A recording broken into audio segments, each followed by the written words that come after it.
स्वतःला खूप कमी समजतो, स्वतःच्या शरीरावरती विश्वास ठेवत नाही, कुठल्या तरी मशीनवरती कुणाच्या तरी सांगण्यावरती आपण फार विश्वास ठेवतो. मशीनच चुकीची आहेत असं मत नाही आहे, ते योग्य सांगतात. पण आपल्या बॉडी काय कमी आणि काय जास्त हे प्रत्येकाच्या बॉडीत वेगवेगळं असतं, कोणी परिपूर्ण नसतं. मला जरी नेऊन चेक केला तरी काहीतरी कमी काहीतरी जास्त हे होणारच, आणि त्यानुसार शरीर ॲडजस्ट करत असतं. प्रत्येकाच्या शरीराची कॅपॅसिटी वेगळी असते.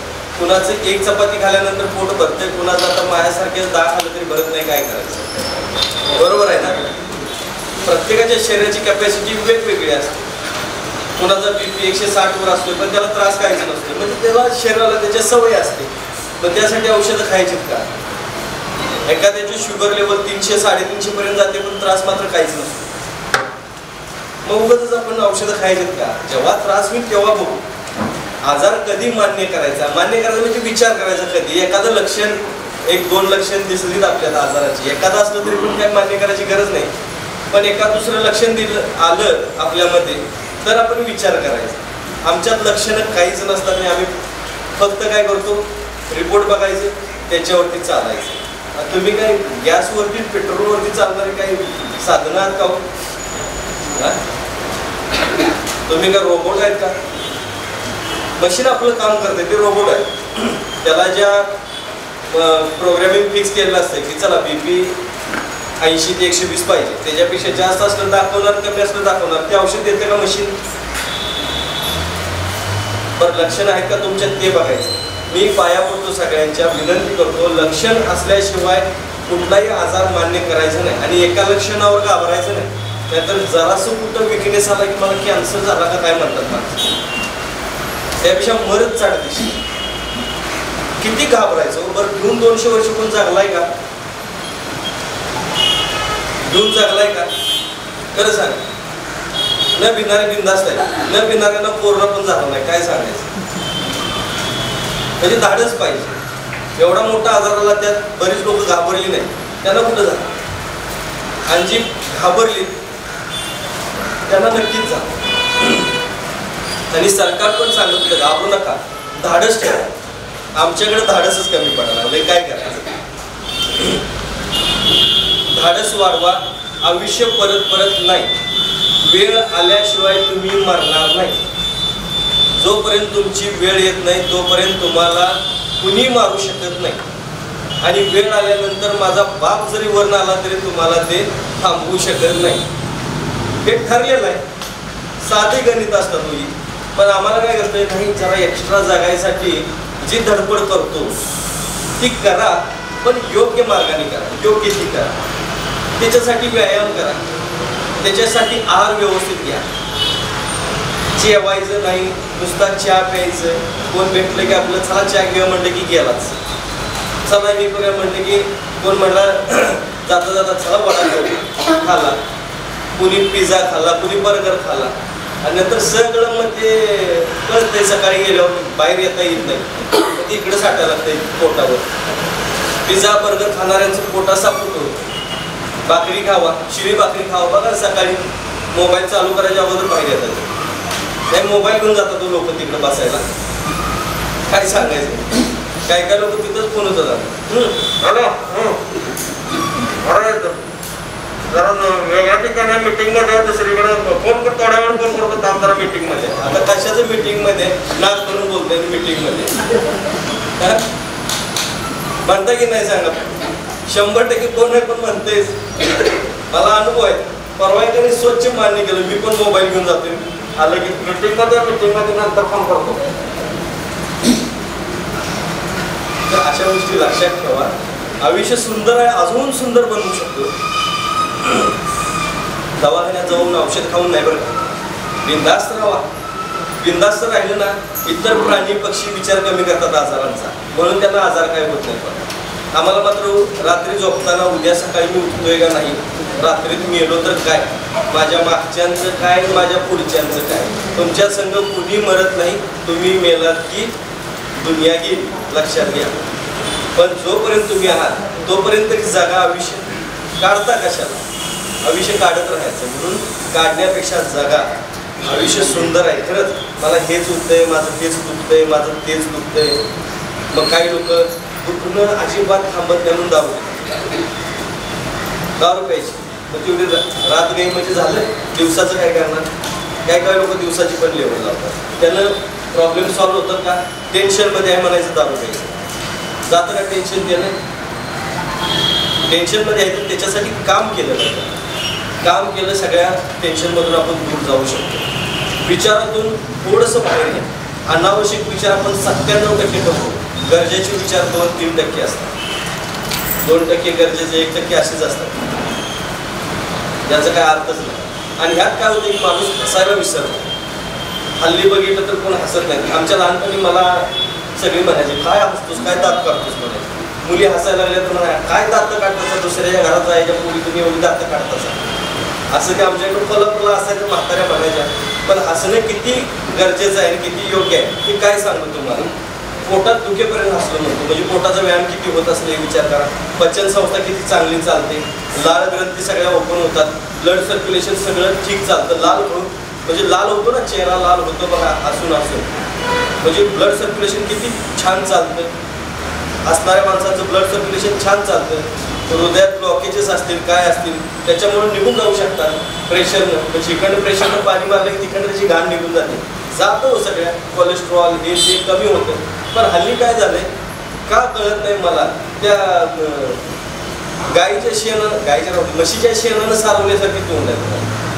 असा एकच पुतीला फिरलेला असतो मी पावडरीचा, असा एकदा पावडर फिरवायची आला बघा झालं. त्यानं तुम्ही सुंदर दिसणार नाही, चेहरा हसला पाहिजे. नाहीतर एकेकाचं तोंड बघितलं तर का सकाळ सकाळी भेटला असेल असं वाटतं. आता दिवस माझा काही चांगला जाणार नाही. आपण म्हणतो असली तोंड घेऊन मिळतात खरंच की. पूर्वी ते करणे असायचे ना ते लावले बघा, असं एकेकाचं तोंड असते आणि आवाज पण जातात, असला आवाज काढत येतात. सगळे ब्लॉकेजेस काय करणार. अशा लोकांचा आवाज बघा खूप कमी असतो, खूप कमी. बोलायचं नाही. बरेच लोक काय कळलं काय का जन्माला आलंय आणि का मरतंय माहितीच नाही. ती का मी म्हणतो त्या आई वडिलांनी घालायचं तरी कशाला असतं जन्म. घातलं तर त्याला चांगलं सांगायला पाहिजे असं मला वाटतं. खरंच की आपल्या मुलांना आपण काय द्यायचं कळालं पाहिजे. काल एक जण आल्या होत्या ताई, ते पोरग अभ्यास लक्षात राहत नाही म्हणून माझ्याकडे औषध घ्यायला. म्हणलं पाया पडू त्याच्या, त्याला बाकीच्या गोष्टी करताना अहो इतर गोष्टींनी माप हुशार म्हणते तर शाळेतच काहीच नाही, म्हणजे त्याचं लक्ष नाही ना. त्याच्यासाठी औषध कशाला घ्यायचं, त्याचं शाळेत लक्ष कसं लागेल हे बघायला पाहिजे. तुम्हाला शाळा आवडायची का म्हणलं लहानपणी. हो हो मला फार आवडायची. म्हणलं रविवारचं पण जाऊन बसत होता का. यातली मी सांगू का, यातली 90% तरी लोक, 95 असतील पण 90 धरा, 90% लोकांना लहानपणी शाळा आवडायची नाही. मलाही आवडत नाही. कारण काढायची काय पाहिजे. शेताकडे जायला बरं वाटायचं, शेतावरती ते भुईमुग उठायला शेंगा तोडायला भारी वाटायचं, ते काम करायला आवडायचं. नंतर काय वाळवण घालायचं, ते शेंगा वाळत घातले ना ते राखायसाठी म्हणून थांबायचं मुद्दाम शाळेला दांडी. त्या काळी मास्तर आम्हाला बोलवायला शेतावरती यायचे. आज का थांबला तुम्ही. आज आई वडिलांची इंटरव्ह्यू घेतात, तुमचं पाल्य योग्य आहे का नाही बघतात, लोक शाळेत घेतात आणि महिन्याला काय ना काय तर त्याला ते प्रोजेक्ट देतात, ते करायला लावतात. आमच्या वेळेस प्रोजेक्ट वगैरे काय नव्हतं. काय करून बसून शाळेला ये म्हणायचं, एक सवय लावून सोडायची आणि ते पण आम्ही टाळाटाळ करतो. पण जेव्हा नंतर महत्त्व समजलं तेव्हा समजलं. पण आमच्या आई वडिलांनी करिअर घडावं आमचं म्हणून मला शाळेला कधीच घाललं, पण घडलं ना करिअर. आमच्या आई वडिलांनी घरात ताप देते म्हणून जा म्हणायचं शाळेत, काकी चेटी पांढरा शर्ट घालायचा आणि शाळेत निघाल्या पोरातनी ढकलायचं, ते तंबूची पिशवी घेऊन आणि पोतं द्यायचं बसायला, जायचं बघा शाळेत. हा खरं आहे, जायचं पोतं हातायचं, जोपर्यंत मास्तर पुढे शिकवी जातं. मास्तर आमचं म्हणजे बाल लवड त्याच्यावरची सांड म्हणायची, त्याच्यावरती थोडंसं पडायचं, झाली का जो आता जात तोड दोन्ही मग आई म्हणायचं. काय तर अशा गोष्टी असायच्या. लहानपण देगा देवा मुलगी साखरेचा रावा म्हणतात. लहानपण कुणाला मिळत नाही, पण तुम्हाला विनंती करून सांगतो मिळतंय, पण त्याला जगायला पाहिजे, जगता आलं पाहिजे. लहानपण का मिळत नाही आपल्याला? हा ना, महिन्यातून 1-2 दिवस कुठेतरी फिरायला जायचं, लहान व्हायचं. आमच्या इकडे गगनबावड्याला आलात ना, आम्ही लहान मुलांसाठी तिथं लंगडी खेळतो, आईचं पत्र हरवलं असं ते खेळत बसतो तिथं पेशंट सहित. तुम्हाला बघायचं असेल तर व्हिडिओ आहेत माझ्याकडे. कंबर दुखीचा त्रास आहे, गुडघे दुखीचा त्रास आहे, चालता येत नाही, ती तिथं कबड्डी खेळायला लागतात. लहानपण देतो आम्ही त्यांना आत्मविश्वास देतो. औषधं देतच नाही. निसर्ग एवढा छान आहे, निसर्गात सगळ्या गोष्टी आहेत, आपण त्या घेत नाही. आम्हाला सवय काय लागल्या, उठलं की सकाळी पहिला डोक्यात विचार काय, आज कुणाचं देणं आहे, कोण घरला येईल का, कुणाकडंही येणं आहे, कुणाचं काय काम आहे, आज काय काम आहे, उद्या काय काम आहे, हे काय ते काय. रात्री झोपलं तरी डोक्यात दिवसभर करा विचार, पण सकाळी उठल्याबरोबर आयुष्यात एक छान अशी सुंदर घटना आठवायची, जेणेकरून दिल गार्डन होईल असं. बघा दिवस एकदम मजेत जातो, मूड फ्रेश. सकाळी जे गाणं तोंडात येतंय ते माणूस दिवसभर गुणगुणत राहतो की नाही? मग सकाळी जर स्वतःचा मूड जर फ्रेश केला, एखादी अशी सुखद घटना आठवली तर का नाही दिवस छान जाणार? मग कोण आडवा येऊ दे नाही, कोण उभा येऊ दे, ऑटोमॅटिक दिवस छान जातो. म्हणून विचार करा आणि त्यानुसार दिवसभर काम करा. रात्री झोपताना मेलो म्हणायचं, झोपून टाकायचं. उद्या उठल्यावर काय असेल ते जग दुनिया बघ, उद्याचं उद्या. रात्री झोपताना निवांत झोपायचं, 6 तास तरी कम से कम झोप आपली शांत पाहिजे. म्हणजे 6 नाही 8 तास 10 तास झोपते, पण डोक्यात नुसतं विचार काय उपयोग आहे तुमच्या झोपेचा, काय उपयोग? पण पचनक्रिया व्यवस्थित होत नाही, लाळ ग्रंथी नीट चालत नाही, बद्धकोष्ठता. प्रत्येकाला वाटते मला काय होऊ नये, प्रत्येकाला वाटते माझ्या कुटुंबातल्या कोणाला काय होऊ नये. बरोबर आहे, साहजिक आहे, वाटणं साहजिक आहे, पण त्यासाठी प्रयत्न कुठे आहेत? पहिला प्रयत्न म्हणजे मेलो म्हणून झोपायला चालू करणे, हा सगळ्यात भारी प्रयत्न आहे. म्हणजे कसं आहे की शरीर शांत होतं, उष्णता पित्त सर्व शांत होतं रात्रीत, आणि मस्तपैकी आपल्याला पोटा साफ होतो. पोटा साफ झालं की दुनियातलं सगळ्यात मोठं सुख मिळालं म्हणून सांगतात. पोटा साफ होत नाही ना, त्यांना विचारा. पोटा साफ नाही झाल्यावर काय काय त्रास होतात. पोट वाढायला लागतं, उष्णता वाढायला लागते, पित्त वाढायला लागतं, चेहरा काळवंडायला लागतो, चिडचिड व्हायला लागते. कशाला पाहिजे?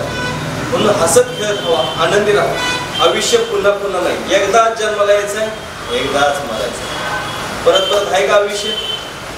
मग हसायला काय बिघडतंय का? टॅक्स लावला का मोदी साहेबांनी? बरोबर आहे ना? थँक्यू नाही, जगा नुसतं म्हणू नका. नाहीतर एक शहाणं माझ्याकडे मला म्हणला, सर तुम्हाला तंतोतंत फॉलो करतोय, रात्री 2 वाजेपर्यंत तुमचे व्हिडिओ बघतो. मी सांगतोय 10ला झोप, 2 वाजेपर्यंत व्हिडिओ बघतो. काय उपयोग आहे? झोप बाबा, तुम्ही झोपली मला मी झोपू म्हणलं. कशाला मला मी रात्री 2 वाजेपर्यंत जागा ठेवतो? झोपायचं निवांत. बघा जगात जे व्हायचंय ते होणार. तुम्ही सगळ्यांनी रात्र जागून काढले असते तर कोरोना यायचा राहिला असता का? यायचा तो आलाच ना. बर त्यात तुम्ही काय काय करायचं ते करा. जायचा तसा निघून गेला ना, थांबला का तो? केले ना, सगळ्यांनी प्रयत्न केले, निघून गेला.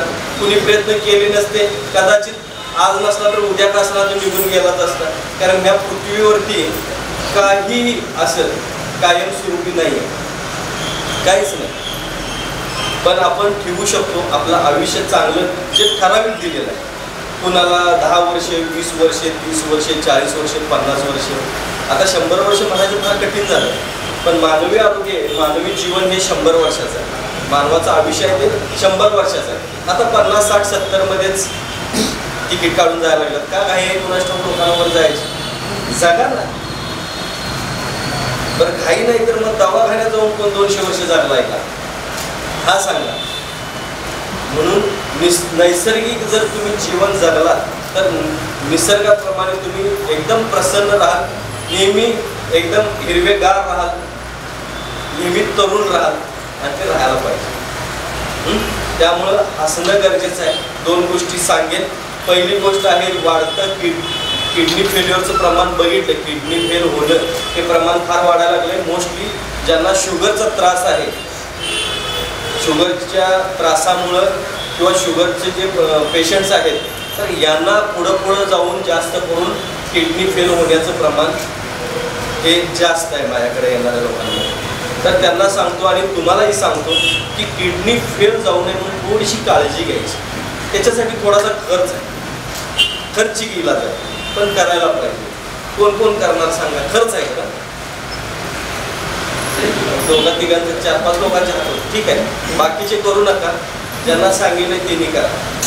काय, एक छोटा कांदा घ्यायचा, तो कट करायचा आणि 2 ते 3 ग्लास पाण्यामध्ये टाकायचं. हे आटवून 1 ग्लास करायचं. वस्त्रगाळ करून हे सकाळी अनाशेपोटी पाणी प्यायचं. 5 दिवस 7 दिवस किंवा जास्तीत जास्त 15 दिवस हे तुम्ही करायचं. रोज एक कांद्याचा खर्च आहे तुम्हाला करा. कांदा महाग आपण ओरडतो ना, कांदा महाग झाला म्हणून. हा बोला साहेब. किडनी फेल्युअर झाल्यानंतर आपण सांगताय का होऊ नये म्हणून? होऊ नये म्हणून. हां, प्रिव्हेंटिव्हली आहे, काळजी घ्या म्हणून सांगितले. बघा, झालेल्या लोकांना सुद्धा चालतंय. किडनी वर्क व्यवस्थित करायला पाहिजे. कांदा नाही खात. कोथिंबीर चालतंय ना? अहो, 1000 पर्याय आहेत माझ्याकडे. तुम्ही सांगा की नुसतं कोथिंबीरीचा काढा करून प्यायचं. राहू दे. कोथिंबीर आहे. देवानं सगळ्यांना पर्याय दिलेले आहेत.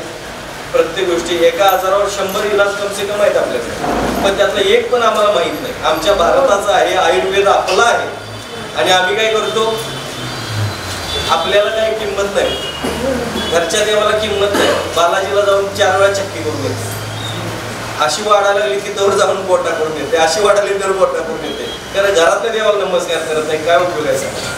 आई वडिलांना नमस्कार करत नाही, आई वडिलांना किंमत देत नाही आणि माप गावाचं देव करते म्हणते मला यश काही नाही. अरे तुझं यश तुझ्या घरात तुला येड्या तुझे आई वडील आहे, त्यांचं थोडं तरी ऐकायला पाहिजे आहे ना. ज्या आई वडिलांना किंमत देत नाही त्यांना आयुष्यात मला नाही वाटत की कायमस्वरूपी काय मिळत असेल. होत असतील, पैसे मिळत असतील, पण सुख समाधान त्यांच्या नशिबी नसते.